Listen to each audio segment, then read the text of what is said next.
7 de la mañana, 16 minutos. Seguimos platicando con diferentes candidatos a diputaciones del Congreso de la República, Distrito Metropolitano, del Distrito Central, del Estado Nacional. En esta ocasión, casilla 1 del Distrito Central, y vamos a platicar con Ángel Ramírez, candidato a diputación por el Partido Bienestar Nacional, por el Partido Bien.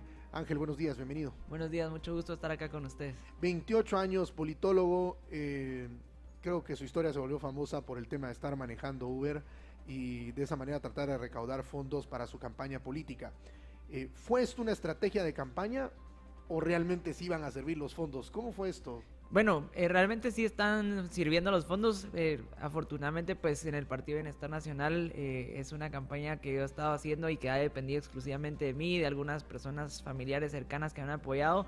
Entonces, obviamente, pues los fondos para recaudar en una campaña siempre son necesarios y pues he utilizado de mis ahorros, he utilizado de mis propios fondos y obviamente pues el tema del Uber se convirtió en una forma también de recaudar unos fondos extras. Obviamente pues siempre son útiles y al final de cuentas también funcionó para poder dar a conocer a más personas. Creo que tiene 3 puntos fundamentales, no solamente la recaudación de fondos, conocer más personas y poderles dar a conocer mi propuesta política.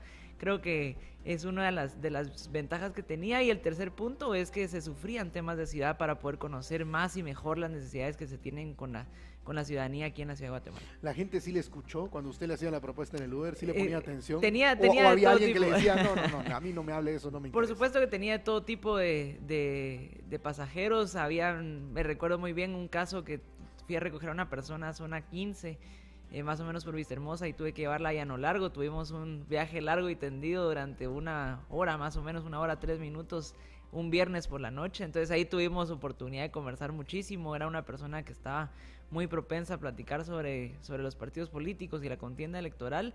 Y así pues también me tocaban personas que realmente no querían saber absolutamente nada de la política, que realmente es uno de los sentimientos con los que más me he encontrado actualmente en las ciudades, esa desafección por la política, esa desconfianza que se tiene con los candidatos, no solo con los candidatos, sino que con los políticos en general. A mí me ha costado mucho dar el salto de politólogo a político, pero realmente creo que es algo necesario en este momento para poder recuperar esa confianza de la ciudadanía. ¿Qué le decía a la gente que no quería saber nada de política? Que básicamente que todos los diputados eran iguales y realmente la concentración del tema de corrupción y desconfianza en el Congreso es evidente, ¿no? Creo que a pesar de que son 158 personas, la institución del Congreso realmente es una de las más desfavorecidas de la opinión pública guatemalteca. Según Latinobarómetro, el 8% de la ciudadanía confía en el Congreso de la República. Entonces eso demuestra realmente que hay algo que cambiar, una necesidad fuerte por recuperar la confianza de la ciudadanía en una institución tan importante como lo es el organismo legislativo. Ángel, ¿cómo combatir esta desazón que crea el Congreso de la República? Si usted llegara al Congreso de la República, ¿cuál sería su propuesta para recuperar la imagen de un organismo que es el más golpeado en cuanto a credibilidad por parte de los guatemaltecos? Hay un punto clave que lo he estado conversando con muchas personas en esta campaña durante estos 85 días que llevamos de campaña, y es precisamente que tenemos que entender los políticos que ser diputado no es un privilegio. Ser diputado es una responsabilidad, es un compromiso y sobre todo un trabajo como cualquier otro. ¿Por qué los diputados no presentan informes de labores? ¿Por qué los diputados no explican las razones por las cuales votan a favor o en contra de una ley? ¿Por qué no publican los recibos de sus salarios si son funcionarios públicos? Entonces creo que ahí es donde tenemos que volver a entender que como políticos el Congreso no es un privilegio, no es una nube de impunidad como se ha tenido por muchos años, sino que es una responsabilidad de representar al ciudadano.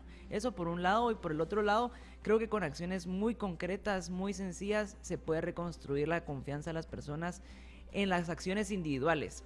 Va a ser muy difícil que cambiemos la percepción de la ciudadanía del Congreso en su totalidad, pero sí tenemos que aprovechar que los ciudadanos vean acciones individuales y que vean que hay diputados individualmente que realmente quieren tener acciones diferentes, aunque sean muy sencillas, pero que en su conjunto pueden renovar esa confianza ciudadana en la representación política dentro del Congreso.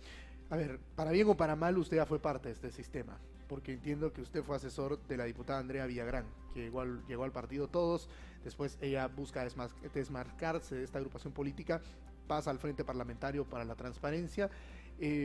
para bien o para mal, y le digo, usted fue parte de este sistema, ¿qué cambiaría usted ese sistema que usted ya conoce?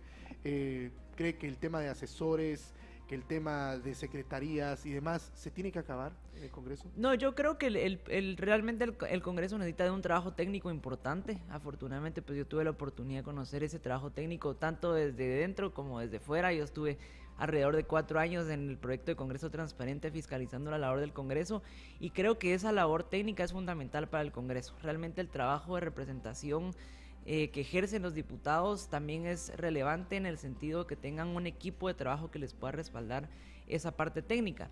Sin embargo, creo que hay un grave problema en temas, por ejemplo, de servicio civil dentro del Congreso, que no se ve a los trabajadores técnicos como una fuerza laboral importante dentro del Congreso, sino que única y exclusivamente se ve como un saco de fondos para poder pedirle la mitad a los... Recordemos el caso por el cual incluso entra Andrea, fue por el caso de que Cristian Bocinot sale del Congreso por un caso de corrupción, precisamente porque le estaba solicitando la mitad del salario a una de las personas que trabajaban con él, ¿no? Entonces ahí está la diferencia importante entre ver el recurso humano del Congreso como una especialidad técnica o verlo como un botín de fondos políticos.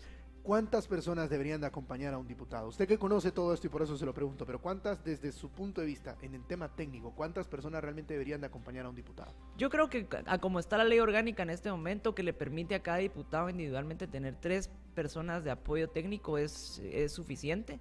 Creo que lo que tiene que funcionar mejor en el Congreso es, por ejemplo, la Dirección de Estudios e Investigación Legislativa, que ya tiene un equipo técnico, pero se tiene que fortalecer y robustecer para que los diputados puedan tener un equipo que no dependa exclusivamente de ellos, sino que sea una fuerza técnica dentro del Congreso, que les permita acceder a recursos de capacitación, que les permita acceder a recursos de información más inmediata.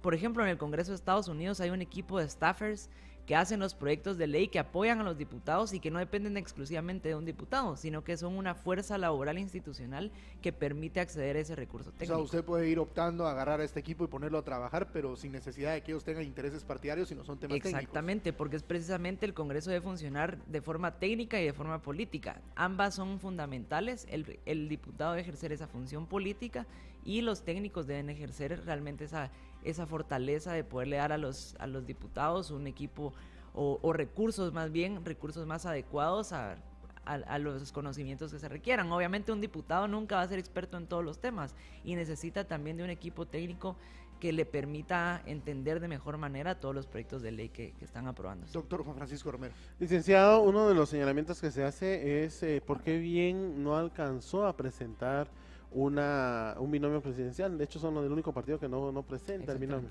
Ese sería uno. Y el otro tema es, ¿qué diría usted a quienes cuestionan que si bien el partido se presenta con rostros jóvenes o que no son conocidos, como su caso, está la figura del expresidente Alfonso Portillo? Bueno, yo cambiaría la palabra de la primera pregunta, que no es que no alcanzamos, sino que realmente tomamos la decisión en un punto previo a la asamblea, que para nosotros lo más importante eran los cambios fundamentales del Estado a través del Congreso y de los gobiernos locales. ¿Por qué? Porque el Congreso es precisamente quien le pone las reglas del juego a cualquier presidente, ¿no? Creo que, y en toda nuestra democracia, quien define las reglas del juego y la cancha en la que estamos democráticamente es el Congreso de la República. Y ahí hay cambios fundamentales que se pueden hacer más allá del ejercicio de un presidente o de un equipo del Ejecutivo. Y segundo, el rol que juega Alfonso Portillo en el partido político fue precisamente para poder dar esa oportunidad a algunas caras nuevas. Realmente, afortunadamente a mí, pues él me hizo una invitación de participar y de llevar todo ese trabajo que yo había hecho previamente dentro de la sociedad civil y fiscalizando al Congreso, a poderlo demostrar que dentro del Congreso también es posible tener prácticas de transparencia. Y es precisamente el trabajo que yo estuve realizando durante los últimos 4 años los que me dieron un respaldo técnico, un respaldo profesional para que él me pudiera apoyar y darme esa invitación de poder participar y hacerle la propuesta al partido político. Veo delicada una apuesta de figuras como usted, como Manfredo Marroquín, que estaban del otro lado fiscalizando y que ahora entran a la arenga política por el descrédito que en general ha tenido el sistema. Se visualiza, como buen político hay que visualizar la parte positiva, que sea electo, o la parte negativa, que pueda salir afectado. ¿Cómo visualizó usted sopesó esas dos opciones? Bueno, yo realmente tomé la decisión precisamente porque me da cuenta desde la sociedad civil que encontraba muchos obstáculos de forma permanente. Y quiero realmente poder llegar a demostrar que a pesar de que esos obstáculos existían, realmente dependían de la voluntad de poderlos hacer. Obviamente está la parte negativa de considerar el no quedar, pero creo que era un momento crucial en la historia política de nuestro país. Era tomar una decisión en función de querer demostrar que habemos personas que sí queremos tener la voluntad de poder hacer bien las cosas dentro del Congreso. Y en caso de no quedar, pues definitivamente seguir trabajando. Creo que ahí sí que afortunadamente tuve la oportunidad de trabajar por mucho tiempo en temas del Congreso. Probablemente me vaya a seguir desarrollando en ese sentido, voy a poder seguir trabajando en otras instancias. Creo que tenemos que entender que como ciudadanos el participar políticamente no nos debe significar una tacha, sino que debe ser también un conocimiento y una experiencia profesional diferente. Estar participando desde la sociedad civil nos da un conocimiento específico, estar participando ahora como político también nos da otra parte importante del conocimiento, y que al complementarlo genera muchísimo más experiencia, genera muchísimo más crecimiento profesional y personal sobre todo, porque también es una experiencia personal bastante interesante, y que creo que eso nos da la oportunidad de abrir otras puertas nuevas posteriormente. Ángel, me causa mucho ruido, y lo tengo que decir, que alguien que apoyó a una diputada que fue al Frente Parlamentario por la Transparencia, que hablan de transparencia, que hablan de lucha contra la corrupción, vaya y forme parte de una agrupación política que como principal cara tiene a una de las personas que es considerada de las más corruptas en la historia de nuestro país. Estoy hablando de Alfonso Portillo. En ese sentido, ¿qué lo llevó a tomar la decisión de formar parte del partido Bien? ¿Y usted considera que Alfonso Portillo es una persona que está libre de culpa y que puede promulgar el tema de la transparencia y la corrupción en este momento en nuestro país? Bueno, respecto a la primera pregunta, lo que me llevó a tomar la decisión de participar en el Partido Bien es que me abrieron la puerta, me dieron una oportunidad, y lo más importante es que me la dieron sin condicionamiento alguno. Y de hecho, cuando a mí me hicieron la invitación de poder postularme para una candidatura a diputado, yo todavía no tenía esa seguridad, esa plena seguridad de aceptar la invitación, y fui yo quien puso las primeras condiciones. Yo tenía unos proyectos personales previos, profesionales en la organización en la que yo estaba anteriormente, que yo le solicité al partido de poderme esperar a tomar una decisión para poder definir el destino de ese proyecto en el cual yo estaba, y también pues que no me condicionaran de ninguna forma financiera, política o de ninguna otra manera. Entonces, al momento que ellos accedieron y me dieron esa libertad de participación, coincidíamos con las principales propuestas legislativas del partido. Ahí fue donde se hizo un cruce de intereses y pudimos lograr llegar a algún acuerdo para esta candidatura. Y segundo, la responsabilidad que el expresidente Portillo ha tenido, él ha enfrentado individualmente, él ha tenido ya su paso por diferentes casos, él ha tenido que pasar por las diferentes sentencias, ha pasado ya por la cárcel en Estados Unidos, y realmente algo que a mí me deja mucho o me dice mucho de lo que él ha querido transmitirme a mí en este apoyo que ha podido generarme en la candidatura del Partido Bienestar Nacional, es que precisamente que no cometa los mismos errores que otros políticos anteriormente como él han cometido. Y creo que alguien que haya sufrido esa experiencia, de haberse visto involucrado en algunos casos, que nos pueda dar esas recomendaciones de decir, bueno, evitemos este tipo de situaciones, puede darnos ese apoyo. Yo creo que la diputada Andrea Villagrán ha sido un ejemplo de ello, ¿no? Desde que ingresó al Congreso. ¿Usted no cree que estos personajes como Alfonso Portillo deberían de tener una muerte pública, una muerte política, y nunca más volver a participar en esto? Porque yo lo escucho a usted y escucho a mucha gente hablarme de personas que han sido señaladas de corrupción dentro del Estado, decirme, no, es que aceptó sus errores, nos puede enseñar mucho. Yo soy un guatemalteco que paga sus impuestos, así que le voy a decir lo siguiente: yo no tolero ese concepto, y se lo digo a usted de frente, no lo tolero por una sencilla razón. Creo que hemos llegado al punto donde esto se tiene que castigar gravemente.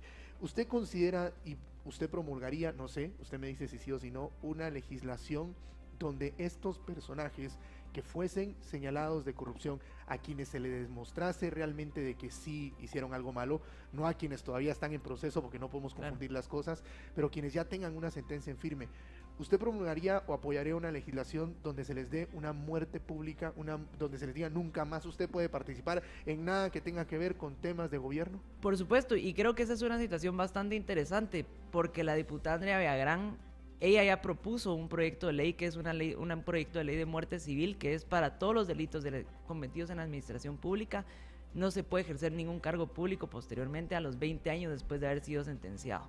Esos son proyectos que han pasado por toda la región latinoamericana. Por ejemplo, Perú tiene un caso muy ejemplar de ello. Son 20 años de muerte civil posteriormente a casos de corrupción. Pero eso lo propuso la diputada Andrea Villagrán. Exactamente. ¿Usted qué haría? Y por supuesto, ese era mi punto. Creo que la institucionalidad y defender la democracia va más allá de un proyecto político y más allá de un respaldo político. Nosotros no podemos basarnos en que un apoyo político no nos permita ver más allá de la institucionalidad democrática. Y yo creo que eso es lo más importante.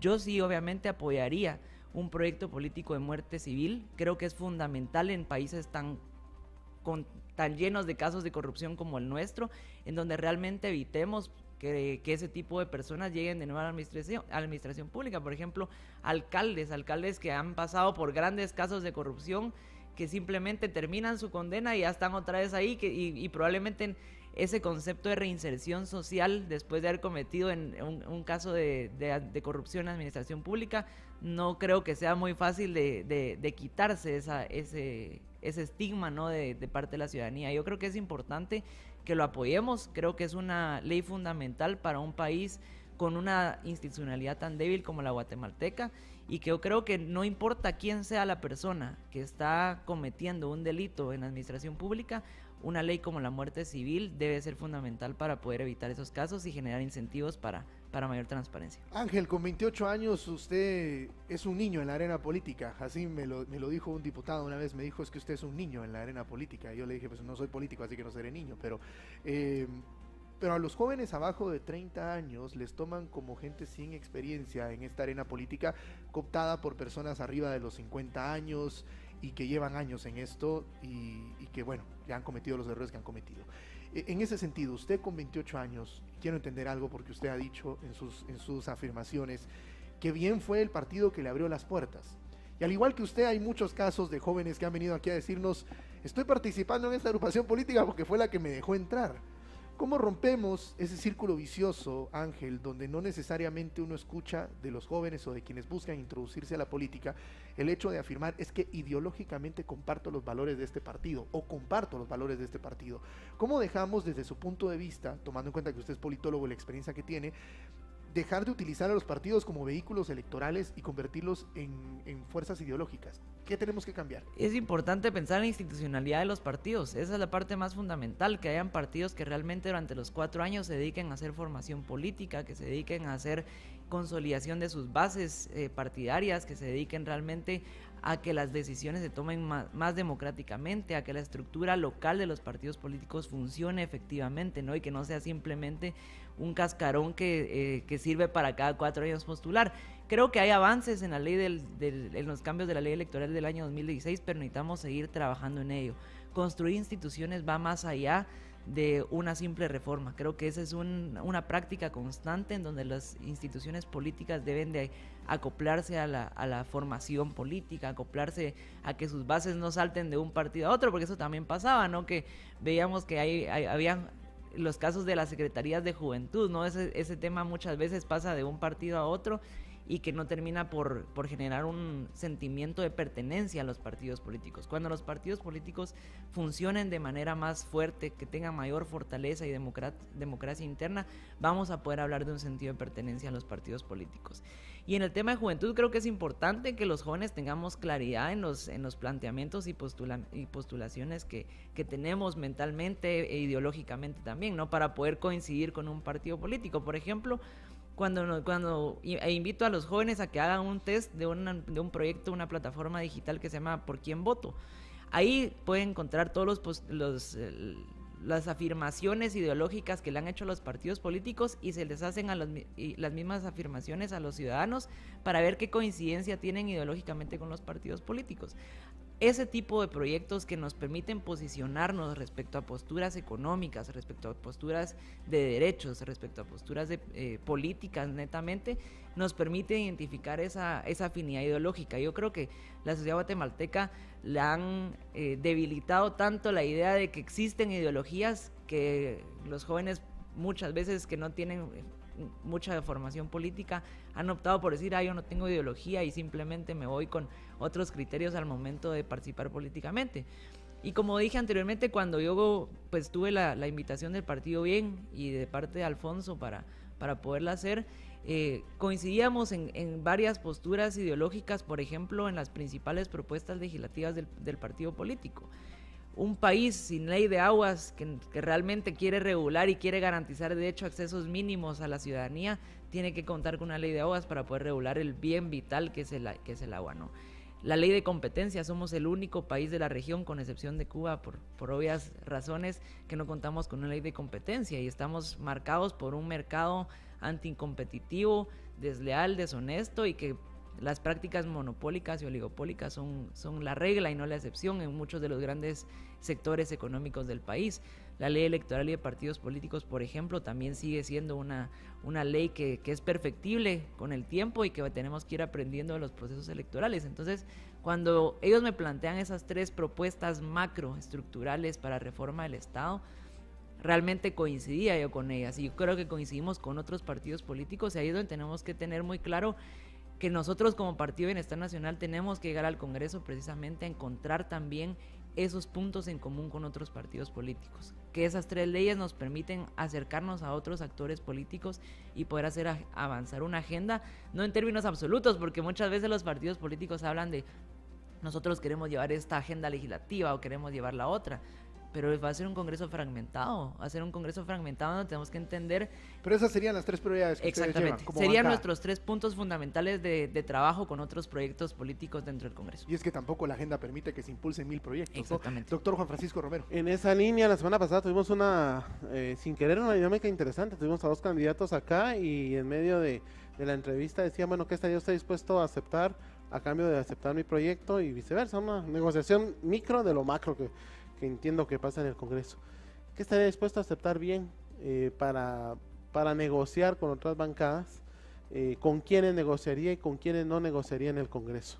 Bueno, nosotros estaríamos dispuestos a negociar todo aquel proyecto de ley que tenga en su objetivo o en la mira el fortalecer la institucionalidad de nuestro país. Tanto en el sistema de justicia, por ejemplo, podríamos hablar de proyectos de ley que tengan que ver con el fortalecimiento del sector justicia, o la ley de servicios civil municipal, por ejemplo, que es una ley que ya se encuentra en el Congreso y que está pendiente de aprobación, simple y sencillamente porque no existe esa voluntad de querer regular un botín político que así como se da en el Congreso, también se da en los gobiernos locales, ¿no? Entonces creo que hay proyectos de ley importantes que pueden llevar otros partidos políticos, pero que tengan en la mira el fortalecimiento de la institucionalidad democrática. Para nosotros esa es la parte fundamental. Y tenemos que, como decía antes, trascender de proyectos políticos. Aquí tenemos un objetivo mucho más grande, un horizonte mucho más importante, que es el futuro de nuestra democracia, ¿no? Yo creo que tenemos que ser bastante responsables en el sentido de decir, tenemos que negociar, pero no vamos a negociar algo que vaya en contra de nuestro sistema democrático. Eso sí tenemos que tenerlo muy claro. Vamos a tener, por ejemplo, la próxima legislatura va a tener elección de Corte de Constitucionalidad, por ejemplo, elección de magistrados del Tribunal Supremo Electoral. Ese tipo de cosas es innegociable si no se hace con las cartas sobre la mesa limpia, de forma transparente, y ahí es donde tenemos que tener responsabilidad y voluntad de querer demostrar que tomar decisiones nos obliga a rendir cuentas de forma transparente con la ciudadanía. El transfugismo, ¿cómo lo analizan? Tomando en cuenta que, por ejemplo, en las fotos del partido aparece Juan Francisco Reyes López, aparece el expresidente Portillo, aparece Fidel Reyes, que es, entiendo, el secretario, pero también empezó con otros partidos. ¿Cuál es la posición como partido ante esa situación?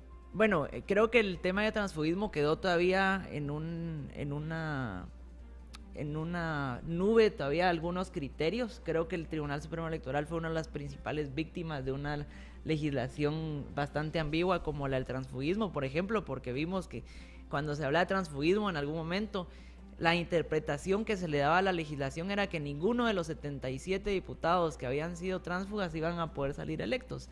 y la mayoría de ellos está siendo electo, ¿no? Entonces creo que cuando se habla de la legislación, que yo recuerdo el día que Leopoldo Guerra hizo la interpretación la primera vez del artículo, y él dijo adherir o incorporar diputados que han sido electos por otros partidos, pero si el diputado no se afilia al partido político, no forma parte de sus estructuras partidarias, no es incorporar o adherir, ¿no? Entonces creo que ese es el sentido más importante de cómo podemos reformar también esa ambigüedad en la legislación para dejar un criterio claro. Creo que tampoco el tema del transfugismo... Hace falta eso, ¿no? Negro o blanco, no exactamente, grises, porque ahí cada quien interpreta como quiere eso, ¿no? Y eso es una evidencia clara de la falta de institucionalidad que tenemos, de la arbitrariedad y la discrecionalidad con que se interpreta la ley, porque hoy depende de Leopoldo Guerra ese criterio, pero mañana puede estar otra persona y va a depender del criterio de esa otra persona. Ahí es donde eso es crear institucionalidad, en donde no dependa de una sola persona para poder aplicar la ley de forma igual y equitativa para todos. En su momento, cuando no se pudo archivar de todo el proceso de antejuicio contra el presidente Jimmy Morales, a usted le hizo una entrevista a Prensa Libre, entiendo que usted estaba en Congreso Transparente, hizo la siguiente afirmación: el proceso aún no está cerrado, por lo que se convierte en una moneda de cambio importante dentro del organismo legislativo, porque en cualquier momento modificación de intereses o posición de otras bancadas se puede llevar a discusión el antejuicio contra el presidente.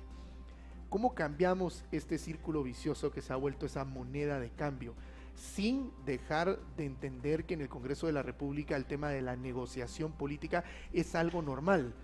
Yo hago una negociación con mi contraparte para llegar a un acuerdo y un punto común, pero no utilizarlo como una moneda de cambio, porque son dos cosas completamente diferentes. Cómo yo me aprovecho de algo para hacerte daño o para beneficiarme yo de alguna manera que no es correcta. ¿Cómo rompemos desde su punto de vista este círculo vicioso en el Congreso de la República? El lobbying y la negociación política o el cabildeo, ¿no? Es un ejercicio natural completamente normal, ¿no? Dentro del Congreso, exactamente. Lo que es importante hacer notar es cuáles son los intereses para el cual se está negociando. Esa es la parte más fundamental. Cuando los diputados toman una negociación, por ejemplo en este caso, como yo lo mencionaba del antejuicio, pero lo que quieren es negociar una ley para sus intereses o para un interés particular o de un sector en específico, ahí empieza realmente la perversión de la práctica tan importante del cabildeo entre el Congreso. Y yo creo que lo más importante es que las bancadas y los partidos políticos seamos muy transparentes, muy claros en la idea de por qué estamos negociando lo que estamos negociando. Tenemos que ser muy claros con la ciudadanía, tenemos que rendirle cuentas a la ciudadanía que negociar en el Congreso no es malo, simplemente queremos negociar, como yo mencionaba antes, si nosotros tenemos que ceder unos votos para apoyar una reforma del sistema del sector justicia, porque ese es el interés prioritario de otra bancada, lo haremos, porque la idea es fortalecer el sistema de justicia, aunque nosotros no lleváramos esa prioridad. Pero si nuestras prioridades hoy están claras y las prioridades de otros partidos están claras, esas son las dinámicas de negociación que tenemos que mantener sobre la mesa. Tenemos que mantenerlas transparentes para poder decir la negociación en el Congreso no es mala. Y aquí vuelvo a lo que hablábamos antes del tema de confianza. El tema de la confianza es que no te permite negociar, aunque sea algo positivo, porque ya se percibe como algo malo. Y eso es lo que justamente los ciudadanos, ahorita que hemos salido y estamos platicando con la gente en la campaña, nos dicen, es que cada vez que se juntan es para legislar algo malo. Y no necesariamente tendría que ser así. No, cuando les tocan el sueldo es que se ponen de acuerdo. Eso lo hablábamos aquí en muchas ocasiones. Rápidamente, Ángel, tenemos limitado el tiempo, pero no quiero dejar de hacer estas dos consultas. Respuestas cortas para la siguiente consulta. ¿Cuál sería una iniciativa de ley que usted, Ángel, no dejaría de impulsar y le daría total prioridad y que en 4 años de legislatura usted no permitiría que se cayera? ¿A cuál le daría ese nivel de prioridad a usted, de las que me ha mencionado o de las que usted piensa se deberían de impulsar en el Congreso de la República? Bueno, sin duda alguna, las 3 que mencionamos, esas se impulsarían del partido. De forma individual, yo he propuesto 2 proyectos de ley. La ley Pago a 30 días, que es un sistema de fortalecimiento al ecosistema de emprendimiento en Guatemala, que la idea es fortalecer la liquidez y bajar la tasa de endeudamiento de las MIPYMES. Y el segundo que impulsaría, que eso lo impulsaría como un diputado específicamente distrital, es la ley de la región metropolitana, que es el artículo 284 de la Constitución, que aún no se ha desarrollado. Del distrito metropolitano. Exactamente. Que ahí usted ya tiene el apoyo de varias bancadas que han dicho que apoyarían lo mismo. Exactamente, y es precisamente el sentido de ser un diputado distrital. estar vigilando los intereses de la ciudadanía a la cual representamos. ¿Le han faltado a los diputados entender que representan a sus distritos? Definitivamente, creo que hay una pérdida de conexión entre el ciudadano y el representante, precisamente porque los diputados han visto la posición de poder en el Congreso como un privilegio y no realmente como un compromiso por llevar intereses de ciudadanía a la esfera pública. ¿Los intereses de quién representa un diputado al distrito metropolitano? En nuestro caso, de las principales necesidades e intereses de la población que habita la ciudad de Guatemala, y nosotros tenemos la complejidad que tenemos también mucha conexión con los municipios que colindan con el municipio de Guatemala, ¿no? Villanueva, Misco, Villa Canales, creo que son problemas muy de ciudad que tenemos que seguir representando y que son prácticamente los que se han tenido olvidados durante los últimos 20 años. Su enfoque sería metropolitano, no de ciudad, ¿no? Exactamente. Doctor Juan Francisco Romero. En algún momento se ha cuestionado que los ciudadanos votamos el domingo, pero luego no tenemos capacidad para hacer que nuestro diputado reaccione, y si no estamos de acuerdo con él, incluso pedirle una renuncia. En el 2017 los movimientos que hicieron los diputados hizo que el pueblo pidiera la renuncia, ellos se encerraron, se enconcharon y dijeron que no. ¿Usted estaría de acuerdo en algún tipo de mecanismo que permitiese al ciudadano o al distrito revertir si la actuación de un diputado no es la que se esperaba? Yo estaría completamente de acuerdo y creo que es una responsabilidad también de los diputados por mantener esa constante información con la ciudadanía, no necesariamente que se ejerza el derecho de la fiscalización y la auditoría social por parte de la ciudadanía, pero también hay un punto muy importante que se ha olvidado y es la transparencia activa. La transparencia activa es un principio fundamental del funcionario porque sin que le pidan la información la está entregando para mantener informada a la población a la cual representa, y eso es un término fundamental que hoy existen los medios para hacerlo, existen las redes sociales, fácilmente se puede seguir informando a las personas sobre el trabajo que se está realizando. El problema es que no ha habido voluntad para hacerlo. Ángel Ramírez, candidato a Diputación del Distrito Metropolitano. ¿Cómo se le llama? Distrito Central, ¿no? Distrito Central. Del Distrito Central, es que de verdad que yo lo conozco por Distrito Metropolitano, Distrito Central. Y eso me lleva a mi siguiente pregunta, a esta duda que estoy planteando. ¿Cómo podemos facilitar el proceso de elección de candidatos a diputados? ¿Usted qué propuesta haría para legislar de mejor manera esto, tomando en cuenta que fue una discusión que se quedó en el aire, que es... yo puedo conocer al que va en la casilla 1, pero no conozco al de la 2, 3, 4. Creo que el ejercicio ha cambiado y ahora las mismas agrupaciones políticas han tenido que salir a decir, este es nuestro listado de candidatos, claro, y se los vamos a presentar a todos porque la gente lo reclamaba de esa manera.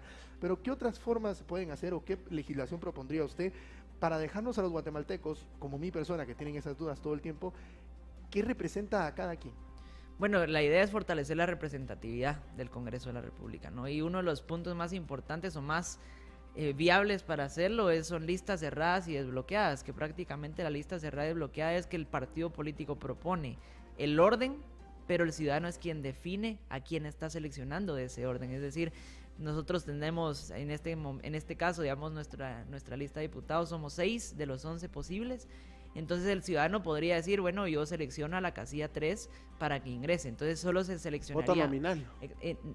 Casi nominal, porque el nominal, cuando es completamente abierto, es independientemente del partido al cual pertenezca. Ahí se selecciona a la persona específicamente. Acá se tiene que seleccionar únicamente a un partido y únicamente a una persona del listado. Eso lo que va a hacer yo escojo a un partido y después escojo al candidato. Exactamente, porque eso da la preferencia del partido político. Exactamente. Ese es un listado cerrado, desbloqueado, precisamente para poder facilitarle el acceso a las personas que están de candidatos en una lista, pero que no dependen del orden del partido que el partido les asigne.